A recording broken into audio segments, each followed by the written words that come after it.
అధ్యక్ష ఇంకా చాలా మంది పైన కడాన ఇవన్నీ కూడా మీరు ఒకసారి చూస్తే ఒక రంగనాయకమ్మ వైజాగ్లో గ్యాస్ లీక్ అయిందని ఇది కండెమ్ చేస్తూ ఒక వార్త పెడితే ఆవిడ మీద కేసులు పెట్టి తర్వాత 41 నోటీస్ ఇమ్మని కోర్టు చెప్తే ఇచ్చి ఆవిడ ఆస్తుల మీద పడ్డారు. కడాన ఇక్కడ బతకలేక తెలంగాణకు వెళ్ళిపోయి ఆవిడ పొట్ట గడుపుకునే పరిస్థితికి వచ్చింది.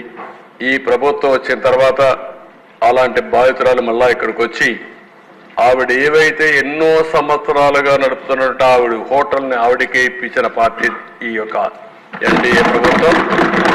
నేను ఒకటే ఈ సందర్భంగా కోరుతున్నా, చాలా మంది బాధితులు ఉన్నారు. ఆరుద్ర కూతురి ఆరోగ్యం బాగాలేదంటే డబ్బులు ఇవ్వకుండా ఇబ్బంది పెడతారు.